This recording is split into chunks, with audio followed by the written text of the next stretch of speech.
Vamos a presentar muy brevemente, mientras vamos admitiendo a más gente que va llegando, vamos a presentar muy brevemente a Nacho Bañeras. Nacho Bañeras es licenciado en Derecho y en Filosofía, es doctor en Filosofía, es profesor de yoga y de meditación y formador en acompañamiento filosófico. Yo creo que es uno de los grandes expertos que tenemos ahora de habla hispana sobre lo que es la filosofía griega, tradicional, etcétera, y es fundador y codirector de la plataforma Kurasui Es y autor de 2 libros que también son de referencia sobre el tema, ¿no? El acompañamiento filosófico y la actitud salvaje, entre otros. Entonces, voy a darle la palabra, un momentito, que te voy a anclar también. Espera, que tengo aquí algunos problemas de gestión. Vale. Venga, nos ponemos los dos. Empieza cuando quieras, intentaré a ver si puedo anclarte. Empieza cuando quieras, Nacho, perdona. Vale, muchas gracias Javier, gracias también por la presentación, la invitación y también agradezco a Siglantana y a Carlas este espacio. Y sí, la voluntad de hoy es presentar el curso, resolver dudas y si queréis introducirnos un poco brevemente en la materia. El curso, si os habéis fijado, y me gustaría adentrarme o presentarlo a través del título que le hemos puesto, se titula El viaje interior, caminos hacia una vida sabia. El viaje interior, caminos hacia una vida sabia.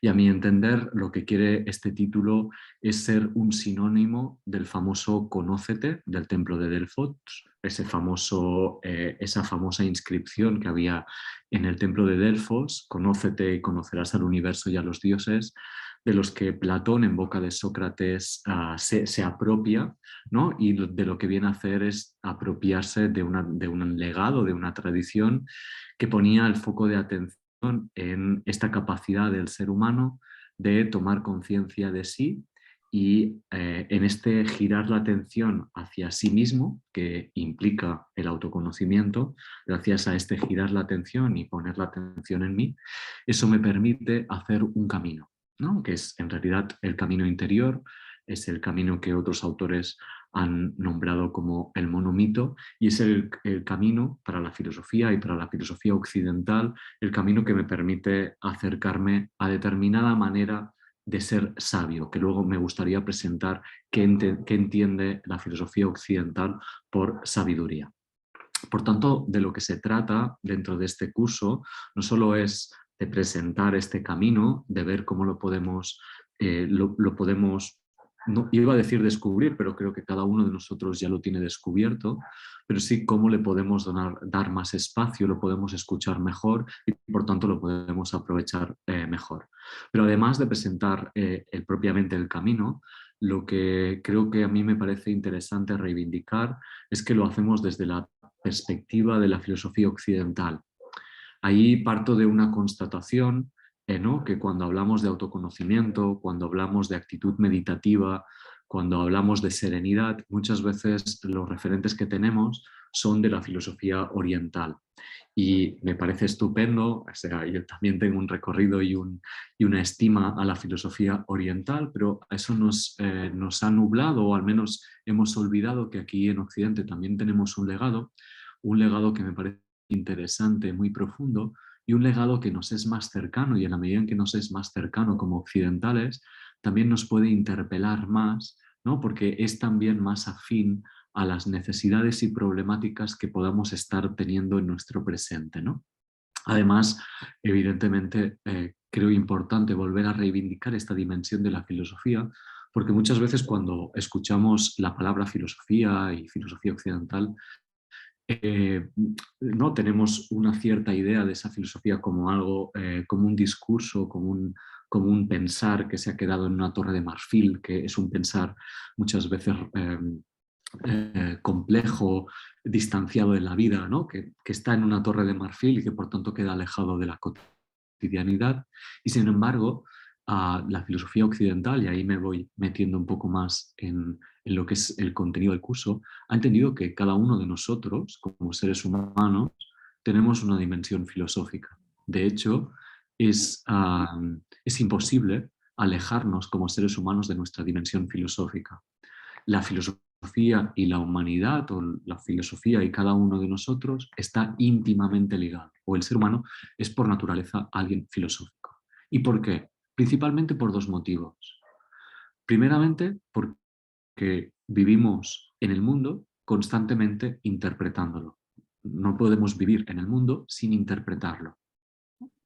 Eh, y cada uno lo interpreta según aquello que cree y piensa del mundo. Que también eso que cree y piensa del mundo no solamente le condiciona a vivir de una manera determinada, sino también le condiciona a sentir, a pensar, a relacionarse de la manera en la que piensa, en la que cree, ¿no? Por tanto, cada uno de nosotros habita el mundo a través de una filosofía de vida.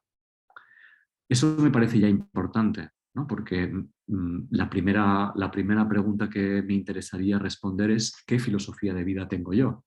Si mi filosofía de vida condiciona mi estilo de vida, me interesa preguntarme qué filosofía de vida tengo para saber cómo me condiciona a vivir, primeramente. Y luego, si conozco la filosofía de vida que tengo, quizás al conocerla me dé cuenta de que hay cosas con las que no estoy de acuerdo, hay cosas que no me satisfacen, hay cosas que me generan conflictos o problemáticas y por tanto el hecho de conocerla me permite hacerme cargo de la filosofía que tengo de vida. Y muchas veces esa filosofía que tengo de vida, esa manera de pensar, esa manera de ser, también viene porque yo he ido creciendo y me he ido desarrollando como persona gracias a la educación que he recibido, gracias a la familia que he tenido y gracias a la experiencia vital que he tenido.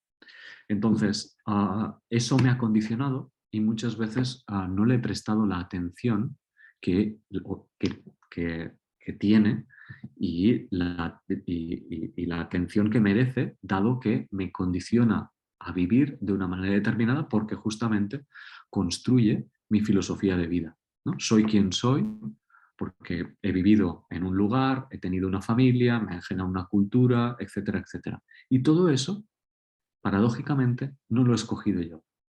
Yo no he escogido nacer en el lugar en el que he nacido, ni con el cuerpo que he nacido, ni en la cultura, ni tampoco decidí la escuela.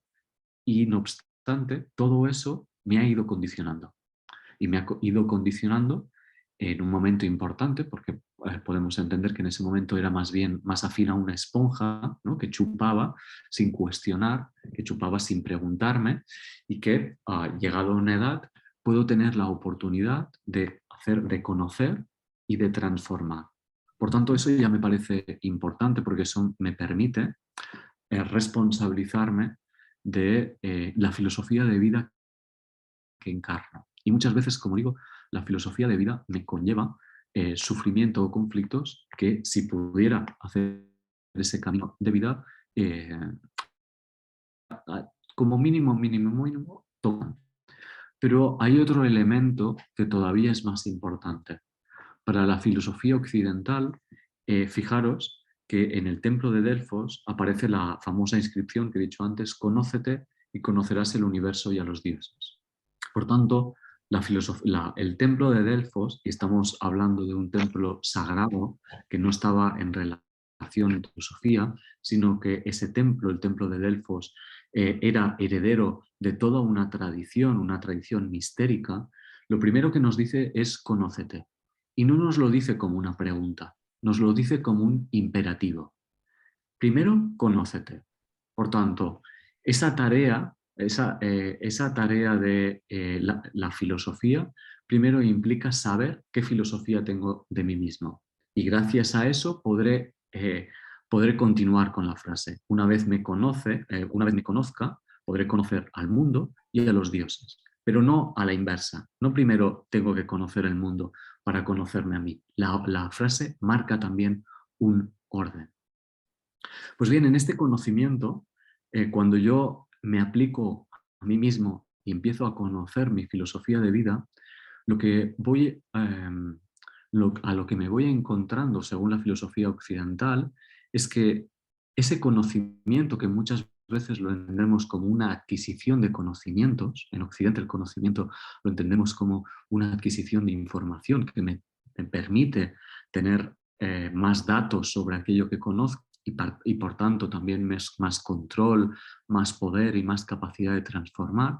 Pues bien, ese conocimiento, cuando estamos hablando de autoconocimiento, no es una adquisición de información, sino es un dejar ir, un desnudarme, un quitarme capas. Efectivamente, cuando yo pongo la mirada en mí mismo y me pregunto quién soy, qué quiero, qué busco, me van apareciendo identidades, creencias, roles, formas de hacer que gracias al trabajo de autoconocimiento me puedo ir desimplicando, desidentificando con ellas. Y ese es propiamente el trabajo de autoconocimiento que, fijaros que se diferencia de cómo tradicionalmente entendemos el conocimiento, porque implica este desasimiento, este dejar ir aquello que creo de mí mismo y del mundo. Este trabajo de dejar ir, de vaciarme, como han dicho otros autores, nos lleva a la famosa frase que muchos de vosotros conoceréis, a la famosa frase de Sócrates, de solo sé que no sé nada. Esta frase muchas veces se ha malinterpretado, pero en realidad, si nos la tomamos literalmente, reconocemos a una persona que se ha desimplicado completamente de aquello que cree de sí mismo y del mundo, y que por tanto se acerca a la existencia manteniéndose respetuoso sobre el misterio,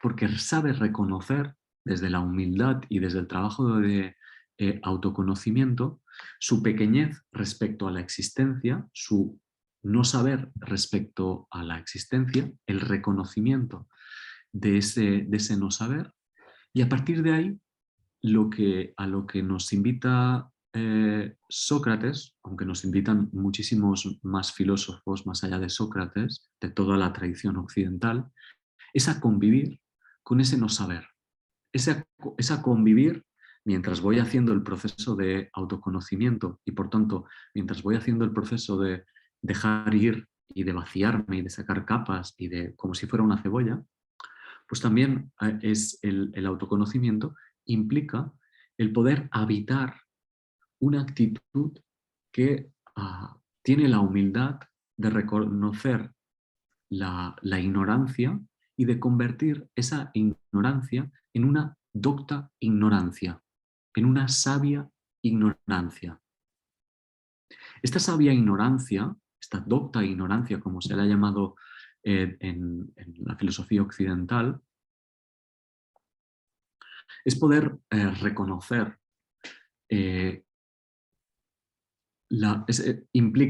implica ese trabajo de descentramiento de mí mismo, de mis ideas, de mis creencias, ese trabajo de desapego, de desasimiento, implica por tanto un descentramiento de mí mismo, un descentramiento de lo que muchas veces me encuentro, que es dándome importancia o pensando que soy el centro, y evidentemente ese pensar que soy el centro parte de un conjunto de creencias que tienen que ver con mi filosofía de vida, entre otras la de pensar que soy un individuo autónomo, etcétera, etcétera. Y también para Sócrates, y con esto voy acabando y ya hablo un poco del recorrido del curso, también implica hacerme cargo del cuidado. Pensar, en latín, viene del término cogitare y coera. El término cogitare es, digamos que pensar tanto es cogitare como coera. Cogitare quiere decir el pensar racionalizador, el pensar lógico formal, el pensar al que habitualmente ligamos el verbo pensar. Cuando hablamos de pensar, lo entendemos a través de la raíz latina del cogitare, razonamiento. Pero se ha perdido la otra vertiente, que es el coera, que tiene que ver con el cuidado. que tiene que ver con el ocuparme. Cuando yo pienso en algo o en alguien, no solo lo pienso racionalmente, sino que también me ocupo de eso. Y en ese ocuparme, en ese poner atención a eso, gracias a ese poner atención, también genero una calidez. Lo cuido, me ocupo.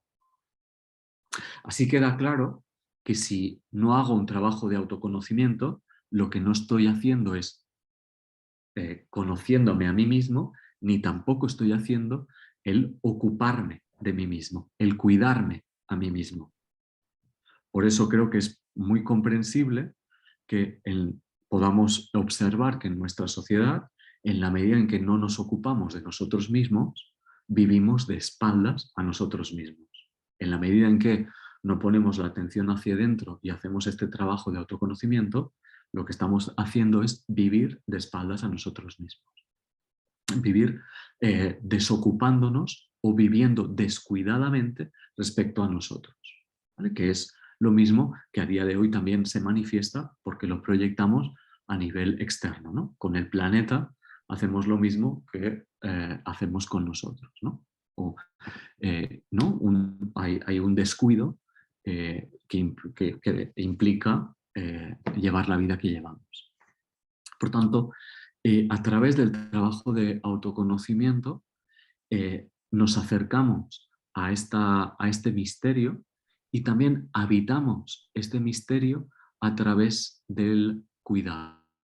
A través del cuidado, porque evidentemente descubrir este misterio que lo hacemos a través de reconocer nuestra humildad, no siempre es fácil, porque eso implica descubrir nuestra vulnerabilidad.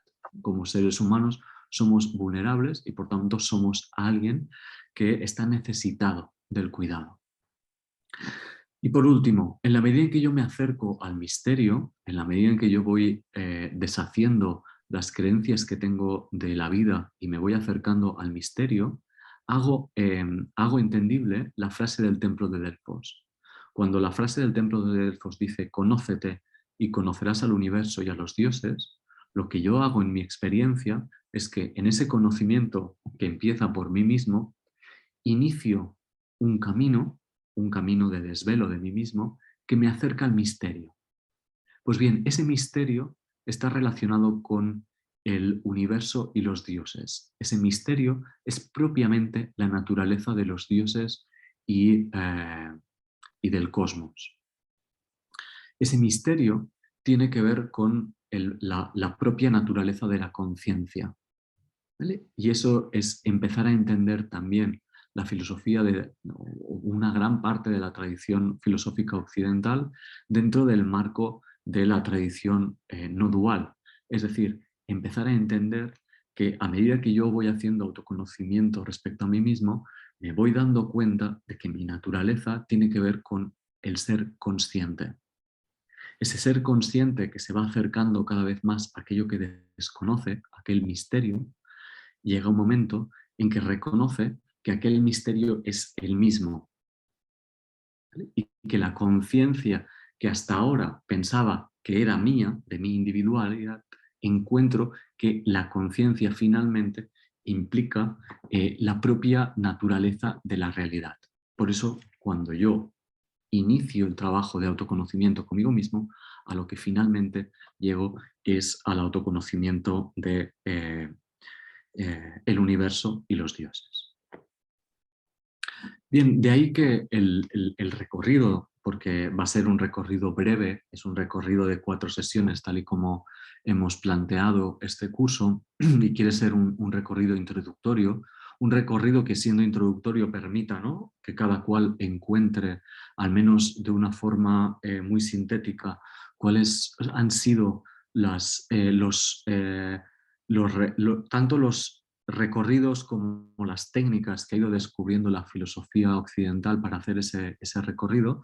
Yo de este recorrido, ¿no?, he señalado primeramente la actitud y el cuidado, que será la primera sesión, ¿no?, adentrarnos un poco más en entender esta actitud y este cuidado, una actitud que ya como seres humanos tenemos, pero que el trabajo filosófico a lo que nos pide es a sensibilizarlo. La filosofía la podemos entender como una capacidad de sensibilizarnos, ¿vale?, entendiendo que si nos vamos sensibilizando, ganamos en capacidad de percibir.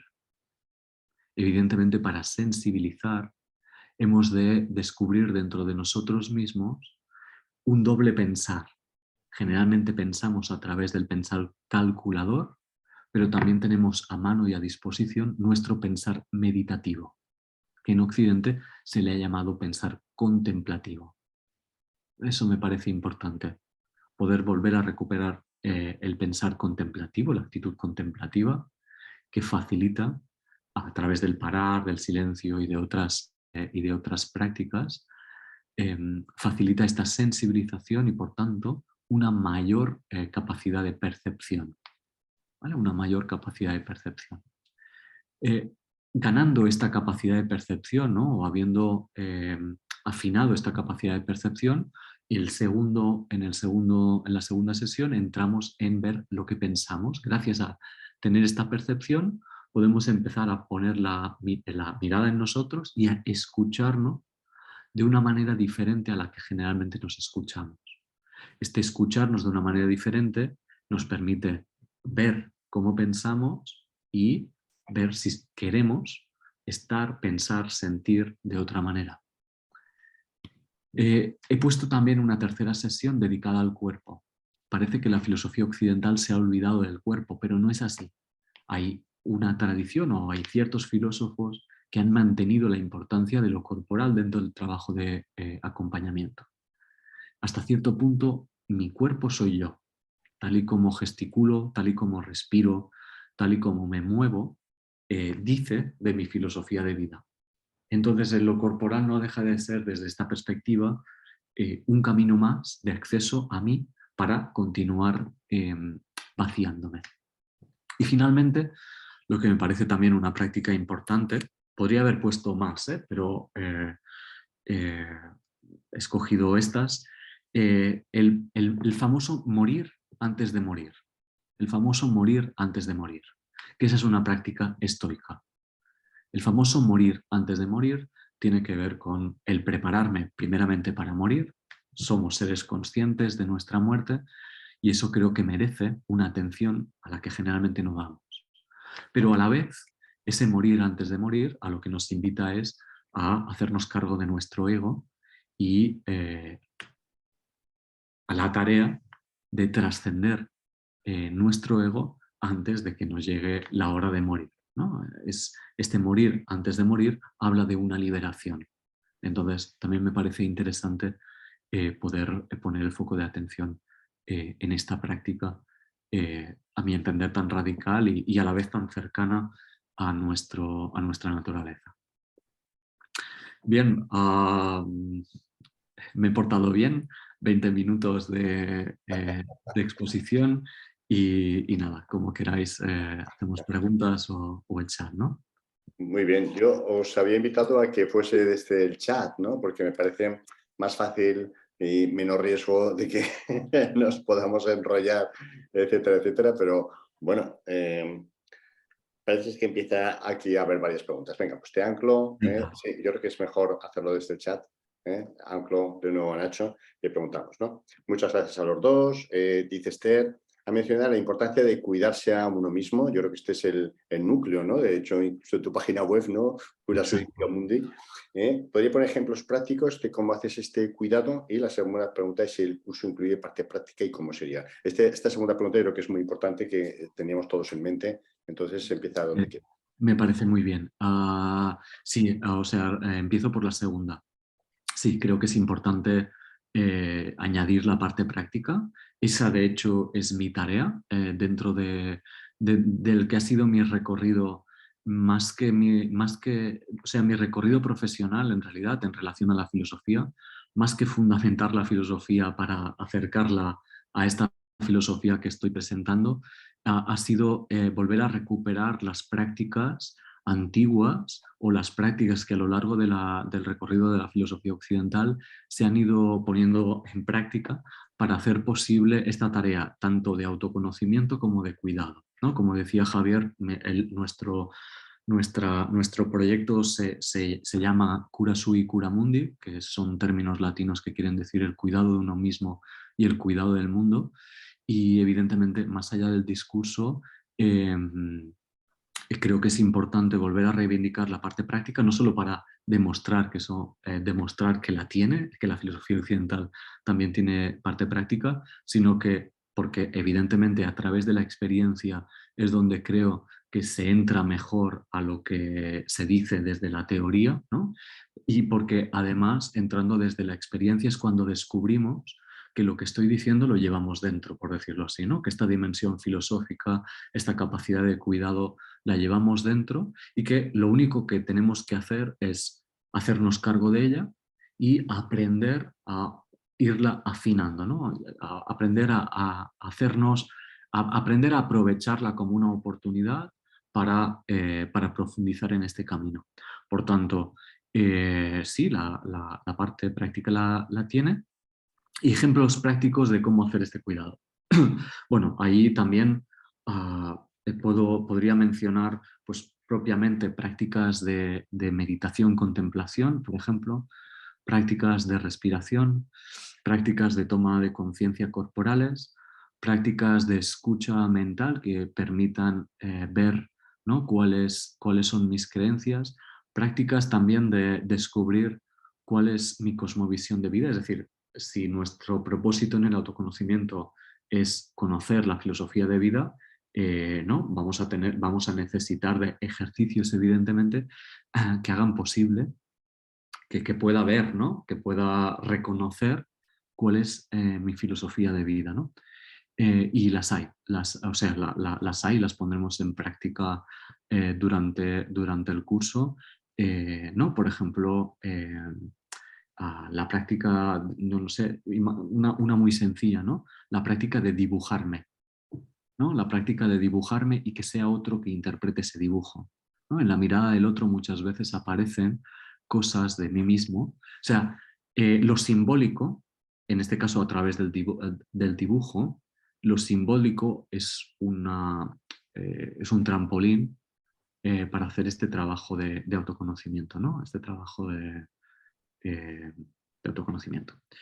Eso para mí implica el cuidado, ¿no? Una vez que voy hacia mí, tanto a través de la meditación, la respiración, lo corporal o ejercicios de cuidado, hay ejercicios con lo simbólico, empiezo a cuidarme.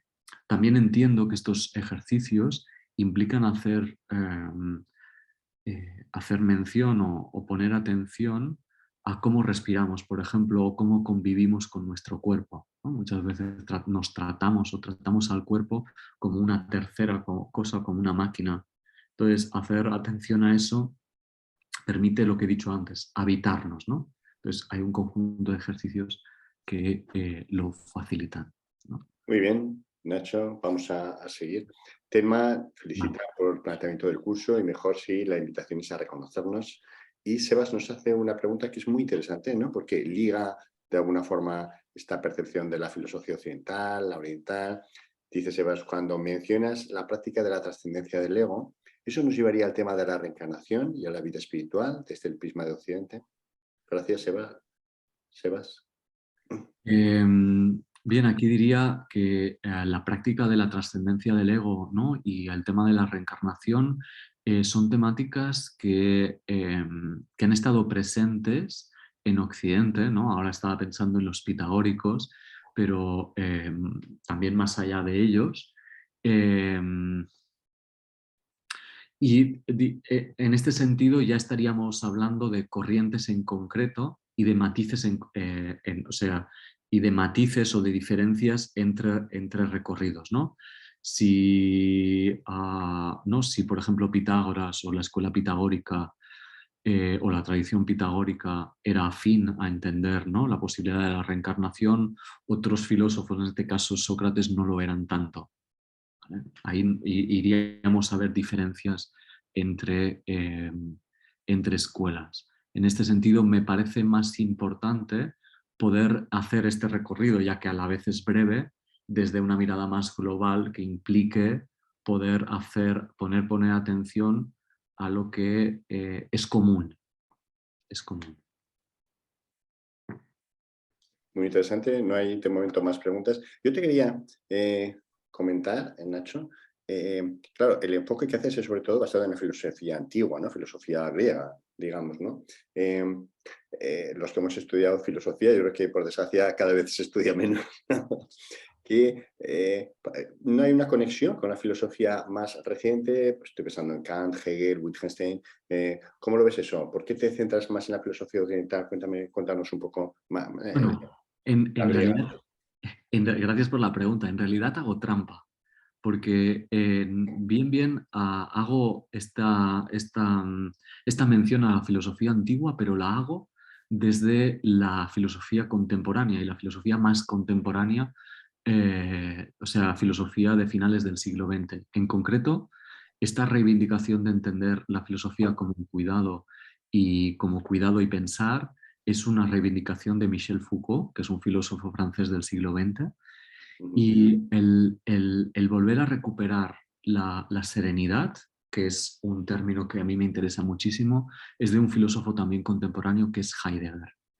Heidegger, que es a finales del siglo XX, Heidegger muere más o menos en el 78, me parece, 1978, Heidegger está, ¿no?, mencionando ya en los años 50-60 la necesidad de recuperar la serenidad como algo para distanciarme de lo tecnológico y para recuperar mi humanidad.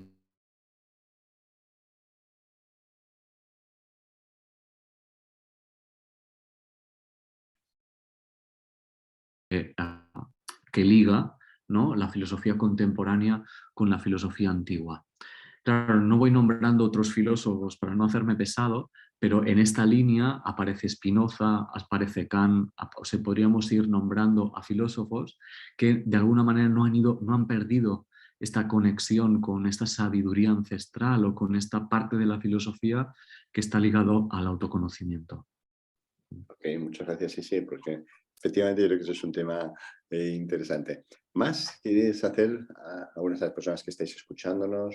¿Alguna pregunta? ¿Lo pasáis por el chat o queréis hacerla? ¿Alguna otra pregunta? Vale. Andreu, muchas gracias. Dice, cuando hablas del capítulo sobre el cuerpo, efectivamente yo creo que es un tema que nos ha llamado también la atención a todos, ¿no? El cuerpo dentro de la filosofía occidental. Has hablado de gestualidad y analizar nuestros movimientos, respiración, etcétera. ¿Estaría incluida la salud física como forma de sentir armonía entre cuerpo y mente o solo hablamos de gestualidad? Pues me parece también muy buena pregunta, gracias Andreu. No, la gestualidad es solo un camino. Como he dicho antes, ¿no?, como seres humanos estamos ligados a la filosofía y yo siempre pienso, ¿no?, caminamos y mostramos una filosofía de vida, pero esa filosofía de vida también la muestro en cómo como, ¿no? ¿No? Si como rápido, ansioso, estoy mostrando una filosofía de vida, ¿no? Cómo me ducho, si queréis, ¿no? Por tanto, implica hacerme cargo también de toda mi cotidianidad, desde cómo duermo. Aquí no voy a hablar de sueños porque hay todo un experto, pero también evidentemente eso forma parte de mi vida, ¿no? El mundo de los sueños, y por tanto ahí también hay un trabajo de autoconocimiento y como dices, Andreu, pues eso también implicaría hacerme cargo de la nutrición, hacerme cargo de mi salud física, porque aunque evidentemente puedan haber temas que tienen que ver con virus o con cosas que están ajenas a mí, hay otros temas de salud que sí pueden tener a ver con mi filosofía de vida, ¿no? Mi estrés, mi mala nutrición, mis malas posturas, mi sedentarismo, etcétera, etcétera. Entonces, ocuparme de eso también es ocuparme de filosofía. Muy bien, muchas gracias. Alicia Benítez, Alice, buena amiga y también autora de Sibartana, con Tencomesa, hicieron un libro muy interesante que recomiendo. Pregunta, en ese camino de autoconocimiento, al ir quitando las capas de los condicionamientos que hemos adquirido durante este viaje tan interesante, ¿qué práctica recomendarías para enfrentarse a la ansiedad que puede surgir al sentirnos tan vulnerables? Gracias a ti, Alice. Bien, pues venga, haciendo también, cogiendo lo que antes decía Javier, voy a hacer mención a Heidegger, ¿no? Aprovecho y hago, ¿no?, un filósofo contemporáneo que también en los años 60 decía que el estado anímico de nuestra actualidad es la ansiedad, ¿no? El estado anímico de nuestra actualidad es la ansiedad. Y esa ansiedad viene causada por un individuo que se ha ido creando como el centro del mundo y que, lo voy a hacer muy, muy resumido, ¿no? Se ha ido creando el centro del mundo, se ha ido creando pensando que es el centro y el protagonista de todo y que progresivamente ha ido dando más importancia a la acción y al pensar calculador, al hacer, hacer, y a un pensar, a un estilo de pensar que generalmente gira en bucle, gira sobre las mismas cosas y gira de una forma calculadora, de una forma lógico formal o de causa-efecto, ¿no? Esta contabilidad a través de la que muchas veces pensamos, que progresivamente nos va acercando a las máquinas, ¿no? Cada vez pensamos más como máquinas que no como humanos. Bueno, pues este pensar y este hacer, sin muchas veces únicamente por hacer y no por parar, viene, como decía Heidegger, es una reacción a no hacernos cargo del miedo. ¿No? La ansiedad es una acción para no hacernos cargo del miedo. ¿No? La ansiedad en cuanto a mental, en cuanto a estado de alerta, en cuanto a movimiento, es una reacción para no hacernos cargo del miedo. Por tanto, importante recuperar aquí o preguntarnos qué miedo tenemos, poder habitar ese miedo, que eso implicaría en prácticas, por ejemplo, de reconocimiento, prácticas de meditación, prácticas de respiración, prácticas de corporalidad, de ir al presente, puesto que creo que eso es algo que facilita eso, entre otras, porque habría que hablar de más elementos, como algunas ideas. Heidegger dirá que también nos tenemos que ocupar del miedo, de la angustia que implica vivir, que tiene que ver con el ser conscientes de que vamos a morir un día y no saber cuándo. Pero eso ya sería para más, para desplegarlo mucho más. Es muy interesante esto que cuentas, Nacho, porque nosotros en psiquiatría, yo soy psiquiatra, como conocerán muchas de las personas de la audiencia, estudiamos Heidegger, ¿no? Por esa visión fenomenológica, digamos, de visión desde uno mismo, desde el individuo, ¿no? Ha influenciado extraordinariamente la psiquiatría. La psicología quizás algo menos, pero la psiquiatría mucho, ¿no? Es decir, es una visión personal, ¿no? Del sufrimiento del individuo, las características del individuo vistas desde dentro, ¿no? Entonces, Heidegger es un filósofo realmente interesante y no demasiado conocido, más que en algunos ámbitos. No hay más preguntas, todavía tenemos un poco más de tiempo. Yo te voy a hacer pues una pregunta. Ya veis que mi función también es a veces un poco telonero, si nadie pregunta. Tú eres un experto en filosofía, de los grandes expertos que tenemos en España. La pregunta que te voy a hacer te va a parecer un poco rara porque es filosofía, pero tú ahora has oído hablar, en la tradición oriental se habla mucho de la filosofía perenne, pero que engancha con la visión occidental, ¿no? No sé si las personas que nos escuchan lo conocen, es un concepto bastante, digamos, de New Age, por así decir. Es decir, como que habría una filosofía que subyace en todas las tradiciones orientales y occidentales que busca, digamos, el desarrollo del ser humano, la conexión con algo superior a uno mismo y que se mantiene constante a lo largo de las culturas y a lo largo de los siglos, simplificando y con mis palabras, ¿no? Podría ser algo así, la filosofía perenne. ¿Tú crees que eso existe o es un cuento? Porque, claro, tú nos estás defendiendo que la filosofía occidental está diciendo muchas cosas que parece que no habíamos descubierto los occidentales y hemos ido a buscarla a la filosofía oriental, ¿no? Tú, de alguna forma, lo que abogas, esto ya estaba en nuestra tradición occidental. ¿Cómo ves todo esto? Vale, pues dos cosas aquí, ¿no? Creo que nos hemos ido a Oriente y eso ha sido mi propio recorrido personal. Es decir, yo estudié Derecho, no me gustó, gracias a Dios la aparqué, empecé filosofía. Yo buscaba en la filosofía autoconocimiento, no encontré ese autoconocimiento, encontré teorías, discursos, etcétera, etcétera, no encontré ese autoconocimiento y lo que hice es, bueno, pues empezar a formarme en meditación y el profesorado de yoga, ¿no? Descubrí, bueno, ya es que la había descubierto antes con Krishnamurti, pero bueno, eso me implicó, ¿no? Contactar con la filosofía oriental de una forma más experiencial y ahí sí, ahí tuve lo que no había encontrado en la carrera de filosofía. Pero luego al estudiar el doctorado y al ir adentrándome yo con mi propia investigación, pude recuperar, ¿no? Pude ver que no, que En la carrera pues había ido por un derrotero, pero la filosofía occidental tenía este legado. Por tanto, no sé si yo a un nivel experiencial y personal he hecho algo que hacemos todos, que es ir allá, porque también creo, y también digo así de abiertamente, la filosofía oriental creo que dice las cosas de una manera más clara, de una manera más directa, y que no ha perdido esa capacidad de decir desde esa filosofía perenne. En la filosofía occidental, y eso es algo que también recoge Heidegger, nos hemos dejado llevar por el anhelo de poder.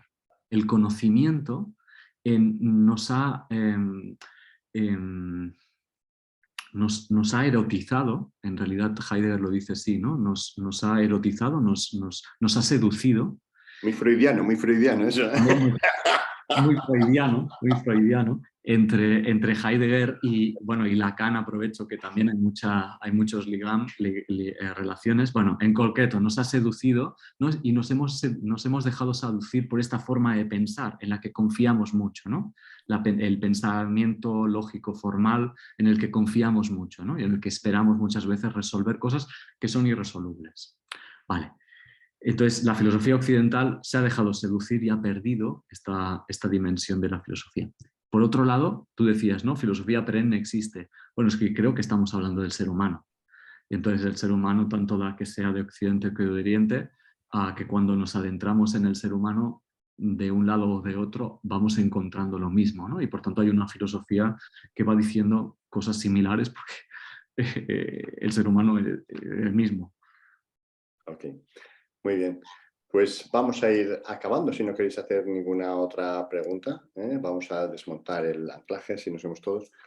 ¿Alguien más quiere comentar algo? ¿Quiere hacer alguna pregunta? Puede hacerla si no quiere en el chat de viva voz. ¿No? Bueno, pues vamos cerrando. Un placer, Nacho Bañeras. Nos ha dado un resumen muy interesante de lo que va a ser el curso, pero sobre todo también nos ha actualizado algunos aspectos de la filosofía occidental que yo creo que muchos no conocíamos y somos occidentales y hemos estudiado filosofía, yo por lo menos 2 años, durante los estudios secundarios, etcétera, ¿no? Entonces yo creo que va a ser un curso apasionante, vale la pena estar allí, ver todo lo que nos tienes que aportar, un componente práctico, que incluso a los que nos hemos ido hacia Oriente, seguramente vamos a reconocer muchas cosas que habíamos perdido y quizás conectar con esta filosofía perenne, que es la filosofía del ser humano, ¿no? Oriente y Occidente no son diferentes, ¿no? Son dos formas, con algunas diferencias, de ver el mismo fenómeno, ¿no? El ser humano, como decías, y el mundo, ¿no? Cura sui, cura mundi. Pues muchas gracias, Nacho. Muchas gracias a todos los que habéis estado aquí. Editorial Silantana, ya sabéis que siempre intenta no solamente libros, sino cursos, formación, debate. Ahora para Navidades volveremos a establecer, como hicimos el año pasado, invitar a personas para que hagan meditaciones cortas de 5 minutos, en fin, os iremos comentando dentro de esta tendencia de intentar llevar a que el mundo vaya un poco mejor, ¿no? De intentar traer lo que pensamos que es valioso, que es la filosofía oriental, occidental, la meditación, etcétera, etcétera. Gracias a todos de nuevo, Nacho. Muchísimas gracias por el espacio, la calidez. Muchísimas gracias. Venga, pues un abrazo a todos. Nos vemos. Hasta luego. Hasta luego.